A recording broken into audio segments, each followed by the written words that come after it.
جو حالات ہیں ہمارے سامنے اور لوگوں کے ذہن میں جو خیالات پیدا ہو گئے ہیں، میں کسی کا نام نہیں لینا چاہتا اور میں یہ بھی بڑی اچھی طرح سے جانتا ہوں کہ میں کسی سیاسی اسٹیج پہ نہیں ہوں، میں کسی پالیٹکس کے اسٹیج پہ نہیں ہوں، بلکہ میں ایک دینی اسٹیج پہ ہوں، لہٰذا یہ مناسب نہیں کہ میں سیاست کی باتیں کروں، لیکن پھر بھی یہ ضروری ہے، وقت ہے کہ بولنا پڑے گا، اور اگر ہم نہیں بولیں گے تو ہماری زبان پہ لوگ تالا لگا دیں گے صرف اس لیے کہ ہم اپنی آواز کو کبھی نہ اٹھا سکیں۔ میں ان حضرات کو بتانا چاہتا ہوں، ایک میڈیا کے ہمارے بھائی ہیں، میں ان کے ذریعے سے ملک ہندوستان کے تمام ان لوگوں سے یہ بتانا چاہتا ہوں کہ جو لوگ یہ کہتے ہیں کہ مدرسے میں نفرت پڑھائی جاتی ہے، مدرسے میں نفرت بانٹا جاتا ہے، مدرسے میں فساد پڑھایا جاتا ہے، بس مدرسے میں لوگوں کے دلوں میں صرف اور صرف نفرت بھرا جاتا ہے، میں ان حضرات کو آج کے اس پروگرام کے حوالے سے اور اس میڈیا کے حوالے سے یہ بتانا چاہتا ہوں کہ مدرسے کے اندر نفرت نہیں پڑھائی جاتی، مدرسے کے اندر فساد نہیں پڑھایا جاتا، مدرسے کے اندر بغض و حسد نہیں پڑھایا جاتا۔ اگر مدرسے کے اندر پڑھایا جاتا ہے تو وہ انسانیت کی تعلیم ہے، مدرسے کے اندر اگر پڑھائی جاتی ہے تو وہ محبت کا پیغام ہے، مدرسے کے اندر اگر کوئی تعلیم دی جاتی ہے تو صرف اور صرف اخوت و محبت اور بھائی چارگی کا پیغام دیا جاتا ہے۔ ارے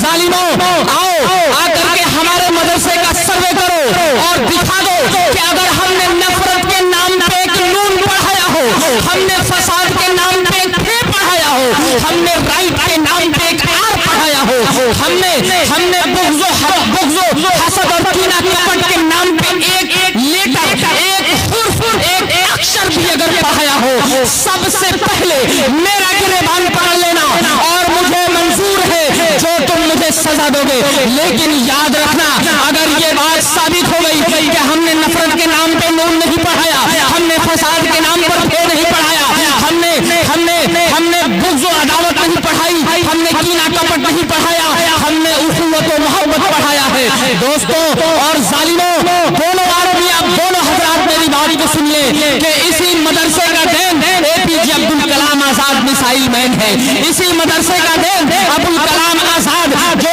ہندوستان کے قانون اور ہمارے سنویدھان اور کانسٹیٹیوشن لکھنے میں ڈاکٹر بھیم راؤ امبیڈکر کے ساتھ چلے تھے اور قانون لکھنے میں جنہوں نے مدد کی تھی، اور بھی تمام علماء کرام کے نام سر فہرست ہے، اگر گنایا جائے تو پوری رات ختم ہو جائے گی۔ ریشمی رومال تحریک اٹھا کر کے دیکھ لو، دارالعلوم دیوبند کے علماء کرام اور ہمارے اکابر اور ہمارے اسلاف کے کارنامے دیکھ لو، جنہوں نے اس ملک کو دلہن کی طرح سجایا، ضرورت پڑی تو اپنا گردن پیش کیا، ضرورت پڑی تو اپنے بیوی کو بیوہ کیا، ضرورت پڑی تو اپنے بچے کو یتیم کیا، جام شہادت نوش کرنا پسند کیا، اپنا گلا کٹانا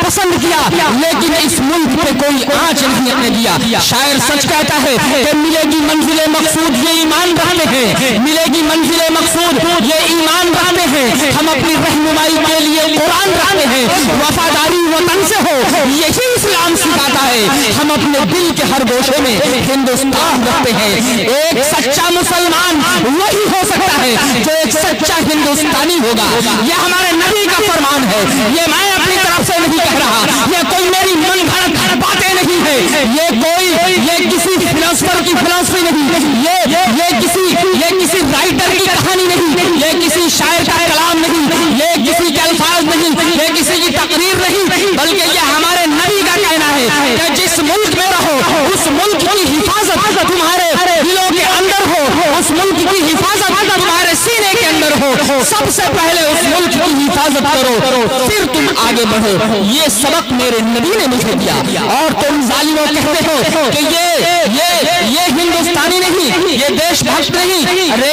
صاحب، میں پہلے ہی کہہ چکا ہوں کہ میں سیاسی اسٹیج پہ نہیں ہوں، میں دینی اسٹیج پہ ہوں، لہٰذا میں سیاست کی کوئی باتیں یہاں سے کرنا مناسب نہیں سمجھ رہا ہوں۔ دوستوں، میں نے آپ حضرات سے کہا تھا کہ اس سے پہلے کہ میں آپ حضرات کو بیان و خطابت کی دنیا میں لے کر کے چلو، وہ 4 منٹ میں آپ کی خدمت میں رہنا چاہتا تھا، اور میں نے یہ اس لیے کہا کہ شاید مجھے وقت نہ ملتا، اور میں اس لیے بھی کہا کہ ایک میڈیا اس پورے پروگرام کو کوریج کر رہی ہے. شاید اس میڈیا کے حوالے سے میری یہ بات ملک ہندوستان کی حکومت کے کانوں تک پہنچ جائے اور شاید ان کے سمجھ میں آ جائے, ان کو اللہ سمجھا دے یا ان کے دلوں میں باتوں کو ڈال دے یا ان کے لیے یہ پروگرام ہدایت کا ذریعہ ہی بنا دے. یہ تو بہتر میرا رب جانتا ہے.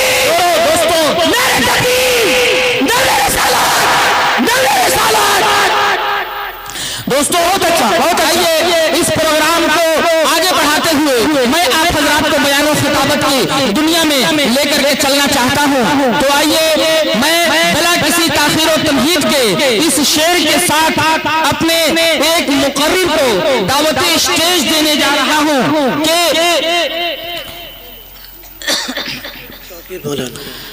منجمد خون کو موجوں کی روانی دے دے, منجمد خون کو موجوں کی روانی دے دے, پھر سے احساس فسردہ کو جوانی دے دے. ہزار راستے ہیں میری آنکھوں کے سامنے مگر مجھے تلاش ہے جس کی وہ راستہ دے دے. اسی کے ساتھ میں حضرت مولانا توقیر صاحب امام و خطیب جامع مسجد نرکٹیا گنج سے بڑے ہی ادب و احترام کے ساتھ گزارش کرتا ہوں کہ جناب اعلیٰ مائک پہ تشریف لائیں اور اپنی قیمتی باتوں سے